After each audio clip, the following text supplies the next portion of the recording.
Welcome to the Blanco Wellness Podcast. Thank you for being here. Take a breath, settle in, and let's talk today about something the mind does to almost everyone, and almost never announces it is doing. Have you ever caught yourself replaying a conversation that ended months ago? Not reviewing it once, the way you might revisit something to understand it better, but returning to it again and again, the same exchange, the same moment, the same few minutes that the mind seems unable to finally file away and leave alone. The thing you should have said, the thing you wish you had not, the decision that went differently than you hoped, the relationship that ended in a way that still does not feel resolved, the moment you keep returning to as though one more visit might finally yield the peace that all the previous visits did not. The strange thing is that it never quite does. The memory stays exactly as it was. The event does not change. And yet the mind returns reliably with a quality of conviction that suggests it genuinely believes this time will be different, that this particular revisit will be the one that produces the understanding, or the closure, or the certainty that allows it to finally rest. The mind is not trying to make you suffer. That is worth understanding clearly, because it is easy to experience the replaying as a kind of self-inflicted punishment and to feel frustrated or ashamed that you cannot simply stop. The mind returns to unresolved things because resolution is what it is built to seek. Think about how a detective approaches a difficult case. They believe the answer is somewhere in the details, and so they return to the evidence repeatedly, looking for the missing piece that will make everything make sense. The mind doing its version of this is not malfunctioning. It is doing exactly what it was designed to do. The difficulty is that some things cannot be resolved through sufficient review. Some questions do not have answers that the mind, working alone in the small hours, is capable of producing. And the reviewing in those cases does not move toward resolution. It simply becomes the new home. The Buddhist teaching on this is one of the most practically useful in the entire tradition. It describes the experience through the image of two arrows. The first arrow is the event itself, the loss, the mistake, the rejection, the painful thing that happened. This arrow strikes, and it causes real pain, and there is nothing dishonest about acknowledging that. The second arrow is what comes after, the replaying, the self-blame, the relentless analysis, the story built around the event that keeps the wound open long after the wound itself would have begun to close. The first arrow belongs to life. The second arrow tends to come from us, from the mind's genuine but misguided attempt to think its way to a peace that can only actually arrive through a different route.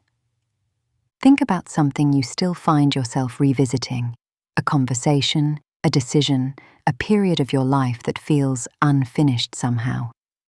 Notice how automatic the return feels. Notice how little conscious choice seems to be involved. How the mind simply arrives there the way water finds a familiar groove. That groove has been worn by repetition, by all the previous returns, and each return deepens it a little more. The replaying has become a habit, and like all habits, it operates below the level of deliberate decision, which is exactly why simply deciding to stop rarely works. The story of the two monks applies here in a way worth sitting with. One had helped a woman cross a river, and then set the experience down and continued walking. The other was still carrying it hours later, still in argument with what had happened, still unable to simply let the event be over. When the first monk asked why he was still carrying her, he was not being unkind. He was pointing towards something genuinely strange about the way the mind works. The event had ended, but the carrying had not, and the carrying had become heavier than the original event ever was. Many of the things we replay are like this. The original pain was real. The extended residency it has taken up in the mind is something the mind built and continues building each time it returns. The Taoists found in the river a natural demonstration of something that human beings consistently find difficult. A river does not flow backward, not because it has made a philosophical decision about the past, but because flowing forward is simply what a river does. It follows the gradient before it, adapts to the landscape as it finds it now, and continues moving.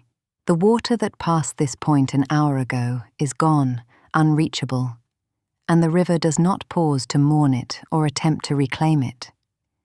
Human beings can stand on the bank staring upstream at water that has already passed, willing it to return, and life continues moving downstream regardless. This is not an instruction to pretend the past did not happen, or to force a cheerfulness you do not feel. The lesson is more specific. Take what belongs to you from what happened, and leave the rest. A difficult experience contains things worth keeping: understanding, hard-won knowledge about yourself and what you value, clarity about what you will and will not accept going forward. These things are genuinely yours now. They came from the experience and they remain with you. What does not serve you is the continued return to the experience itself. The rereading of the same chapter after the lesson it contained has already been absorbed. There is a particular form of resistance worth naming, because it keeps many people returning to the past long after they might otherwise have moved forward. Letting go of a memory can feel, from the inside, like letting go of the person or the experience itself, like deciding it no longer mattered, or that you are somehow betraying the significance of what happened by allowing your mind to live somewhere else. This feeling is understandable, but it is also a misunderstanding. A memory can remain meaningful without being revisited every day. A relationship can have been genuinely important without occupying the majority of your present attention. The significance does not live in the frequency of the return.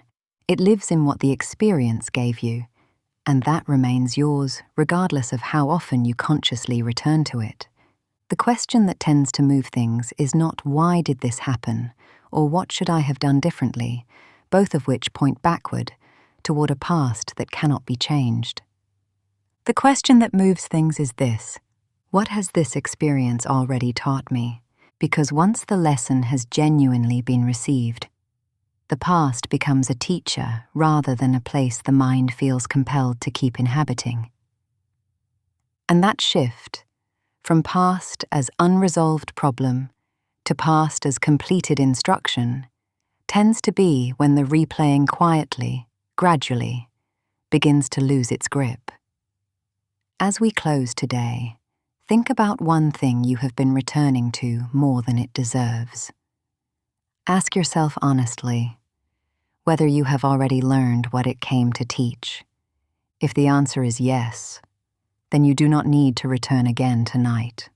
Not because it did not matter, precisely because it did, because it gave you something real, and that something is already with you, and life is still writing pages that need your attention now.